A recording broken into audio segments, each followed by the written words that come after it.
To this point, I've seen no evidence to suggest my presence has any effect whatsoever on these caribou. And as far as ambient temperatures are concerned, I've documented increased caribou activity when temperatures are below 60 degrees Fahrenheit, and a decreased activity when temperatures are above 60 degrees. But I'm still hoping to get closer to some bulls to confirm my observations about behavior, and the most strategic way to do that is to post myself overlooking an active river crossing and wait for opportunity to arrive. Well, I found the first major thoroughfare across the river.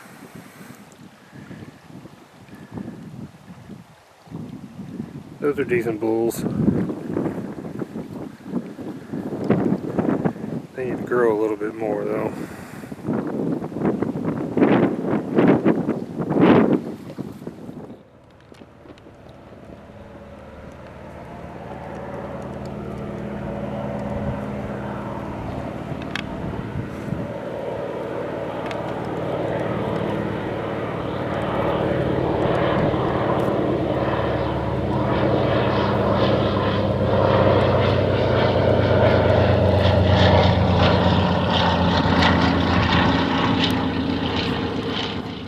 I'm now convinced that airplanes are not disturbing these caribou. But what beautiful animals. Those two bulls are the perfect size for my freezer. Healthy too.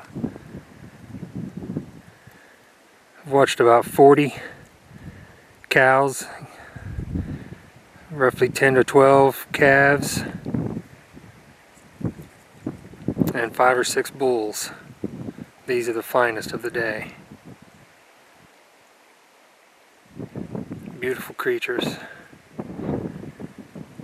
And I've had dozens of close range scenarios that show me how caribou react when they encounter hunters.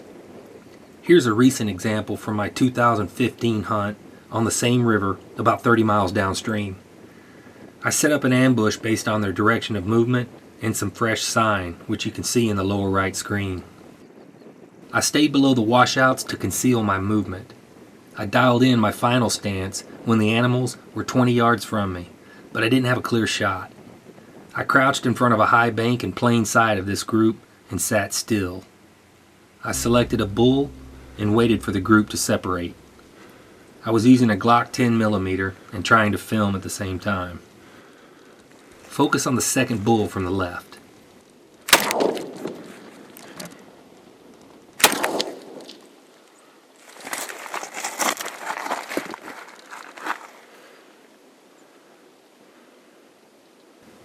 I maintained a low profile and remained still. I watched my target and the other animals for any hint of being wounded. These animals were safe. I missed both shots. And then I continued to watch these caribou cross 2 braids of the channel and mosey on up the hillside, a route already proven by previous groups. Caribou are specialized in escaping immediate threats like hunters and other predators. But how well adaptive they are to environmental warming is not yet known for certain. As for the argument that hunters and their camps are disturbing these caribou, well, I haven't observed any behaviors which support that theory. And the current population seems healthy, stable, and adaptive.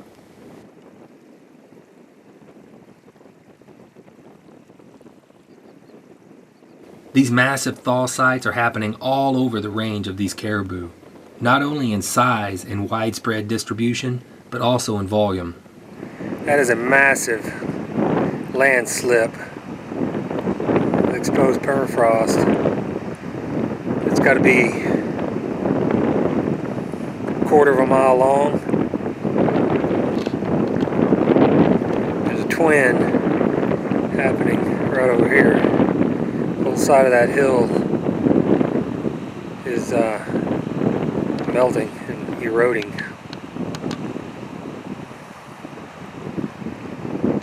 You can see the waves of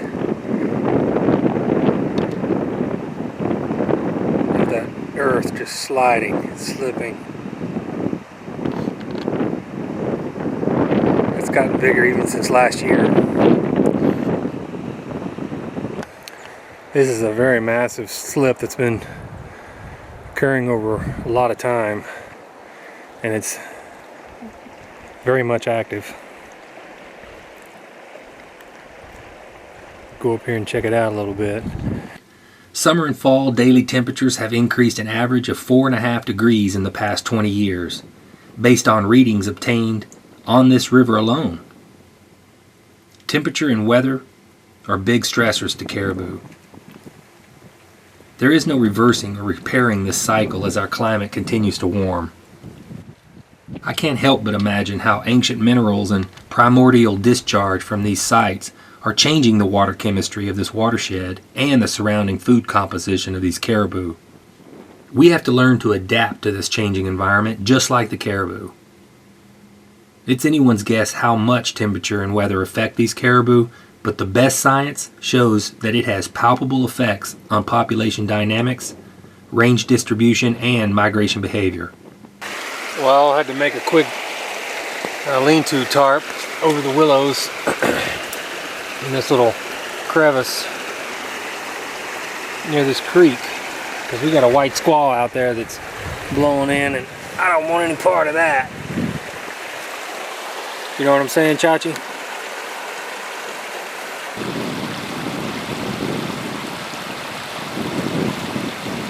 Not good.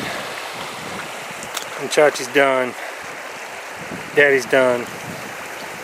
It's 5:30 and it doesn't, 5:30 p.m. It doesn't look like it's going to improve, so we haven't gone very far today. And it's so wet. Just going to get this. I had this tarp set up over some willows, anchored to willows. Nothing fancy. You can tell there's zero visibility. I mean, I've got half a mile visibility around me, 360 degrees, and that's been going on for about 2.5 hours. So it's 6 p.m. Steady rain,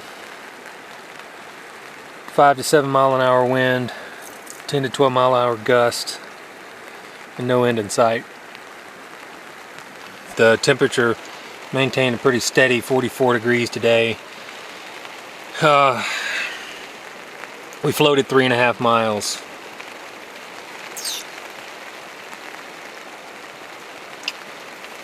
We got a lot of miles to go, at least 70. So I'm hoping for better weather tomorrow. What do you think, Chachi? You think it rains more now than it used to?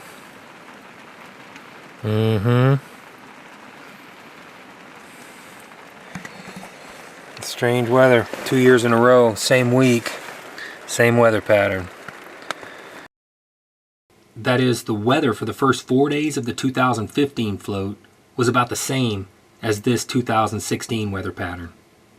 Well, it's the morning of day 5, and it rained all night, all afternoon yesterday. It's not letting up. And it looks like we're going to have a chill day, waiting for the weather to break. The only difference is it got about 6 degrees colder the same 4-day period. The conundrum that I'm dancing around here is temperature and climate, because last year the cooler temperatures motivated a lot of animal movement, so our encounter rate was higher. But at this point on day 4 of my 2016 float, personal comfort was more important than caribou sightings. I'm hoping that it doesn't repeat. We're at 3 days and counting for this weather pattern. I'm ready for some sun and drier weather.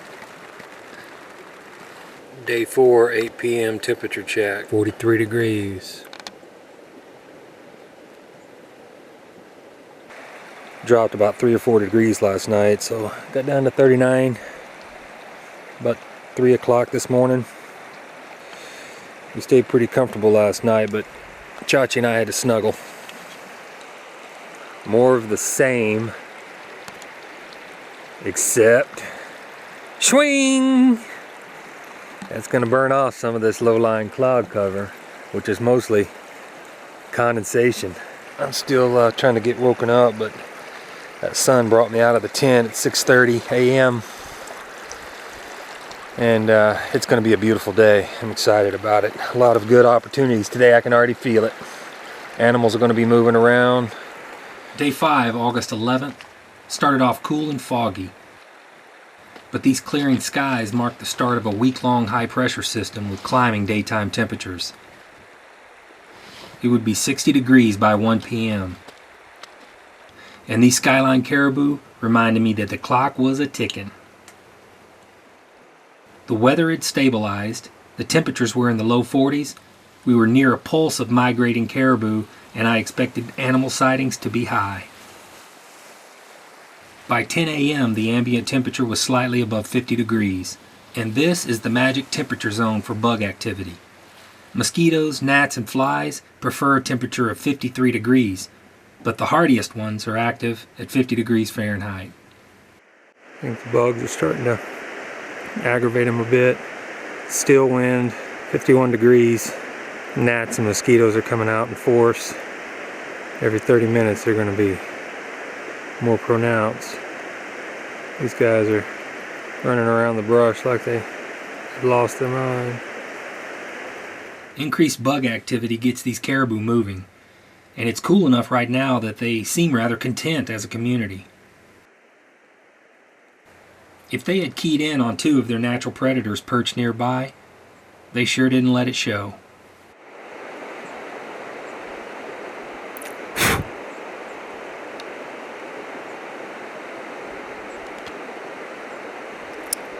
So I did another count and got 86, and that's still a shaky number because more are coming over the top joining this band. So you're looking at a band of about 100 animals.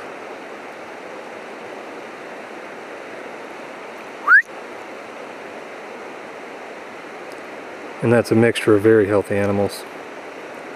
Lots of cows with calves, and that's a beautiful sight. Based on my 20-year knowledge of this herd and 10 others across the state, coupled with observations from the last 2 years on this river, I'm confident that this herd appears to be stabilizing and represents a thriving population of caribou. And in the next couple of days, I'm going to cull a good bull from the herd for a sample of their health. By 1 p.m., the temperature had warmed up to 61 degrees on the tundra and 58 degrees near the river. Caribou sightings were scant, and the ones that we did see were bedded down. Chachi thinks that's a great idea. And I have to admit, a nap did sound pretty good. But before I could find a shady spot, another plane flew into view.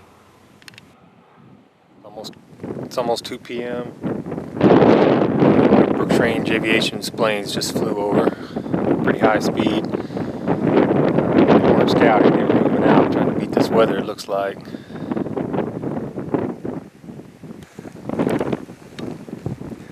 Been watching the caribou at the base of that hill for about an hour. Plane flew over about 20 minutes ago. Well, I couldn't stop her. She's determined. Chachi and I had finally reached that area of interest where I theorized would be a base camp for ancient hunters. It's in a wide open valley that gets narrowed by terrain features to form a natural funnel for migrating caribou. And this site has abundant fresh water with fish stock that no doubt gave these hunters a survival edge. And the reason this area looks so suspiciously attractive for occupation is it's the only high ground before you get into the canyon. Can't wait to get up there and see what's up. And then that one is obvious. There's some larger stones placed up there. I'm still 3/4 of a mile from it.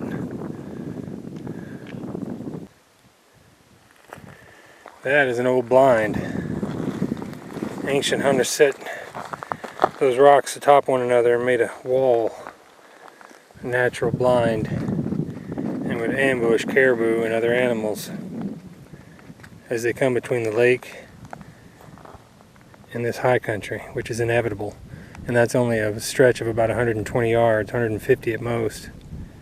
So it was almost guaranteed if they stayed out of sight, they would have food in camp. Brilliant hunters. And then there's another lake over there. Looks like it would be a great freshwater source. And on top of that knoll is probably where they had a dwelling. I'm standing atop one of these piles of gravel that seem to stick out as high points, and I realized that they were created from debris that slid down that hill while there was still ice bridging where the now tundra is. And all of that slid off on top of the ice and piled up and was carried down here by glacial melt and deposited right where I sit.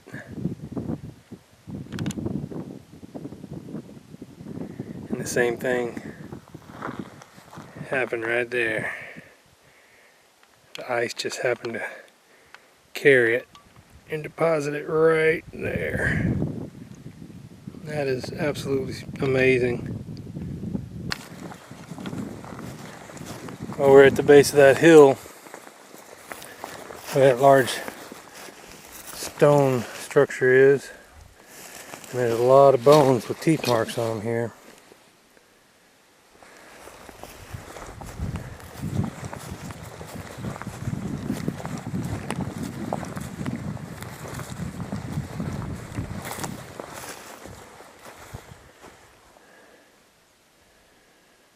No doubt used campsite. Stone's been unearthed recently. A lot of past use of bones. Suddenly all those bones I found near that ancient fire ring are making a lot of sense. When I reached the base of this hill, early and continued occupation of this site was clear. Up we go. And when I saw the mass of those boulders, knowing they were manually moved to this place, I guess I was just humbled by their tenacity. Wow. There are so many questions I would ask these people. I just stood there and marveled with reverence. That is amazing.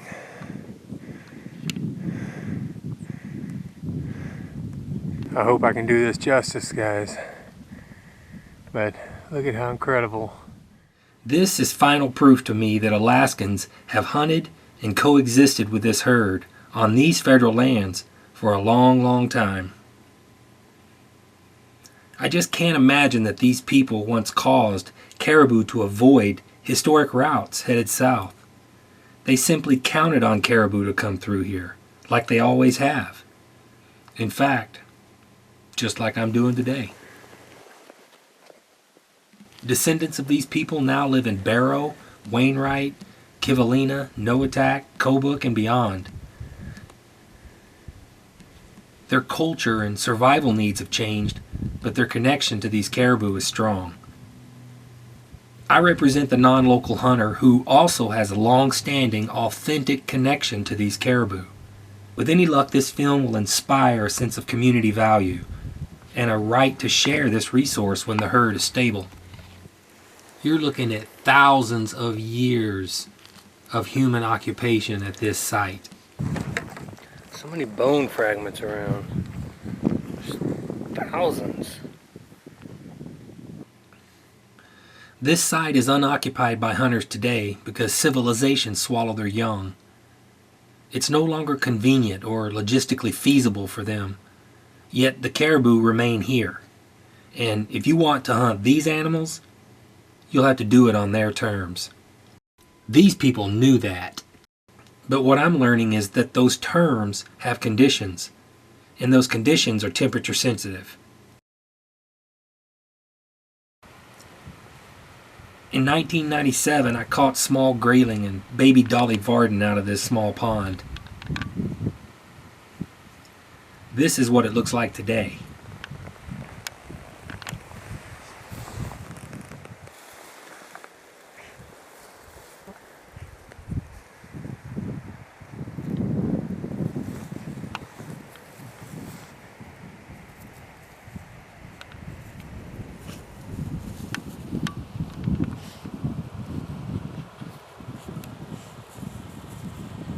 In 2012, this gaping hole and ice lens was exposed and rapidly melting. And in 2016, it looked like this.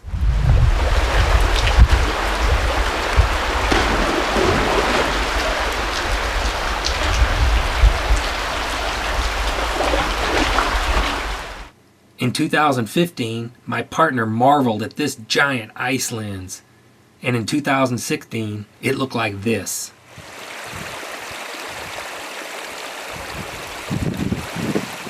In my opinion, our communities need to stop pointing fingers at one another and unite with mutual equity in this herd.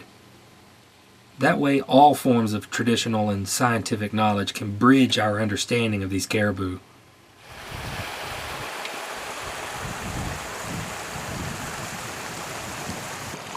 Evening of day 5, 5:30 p.m.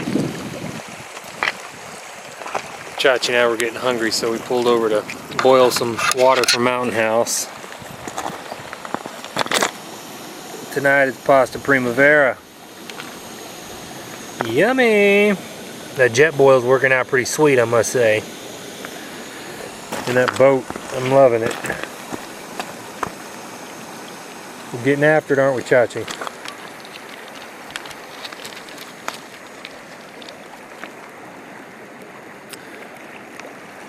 After dinner we'll float down and see if we can find an acceptable camp for the night. Well, it's late evening, day 5. Burnt the last couple of days of trash using trioxane, steel wool, and my GPS battery terminals. All it takes is a spark. That trioxane is great when you're dealing with waterlogged driftwood, which is what we have today. But we managed to get a hot fire going and burnt all that debris down. The evening skies looked menacing, and that was my cue to put away the rifle and grab my book. Hey, what's going on in here? I don't think so, homegirl. You got dirt all in my stuff. What is up? Hey, your bed is over here, Kid Rock. Right here. Boom. Daddy brought this fleece for you. Come on now. That's a nice fleece. What's so special about Daddy's bed? 2 inches of airflow. 2 inches of airspace. A nice synthetic bag. Oh, no bugs. I don't blame you. But I don't like that sand in my bed, Chachi. Do you care? Ow. Day 6, August 12th. 46 degrees and vapor is rising. Another temperature variable. And clear skies meant it was going to be warm today.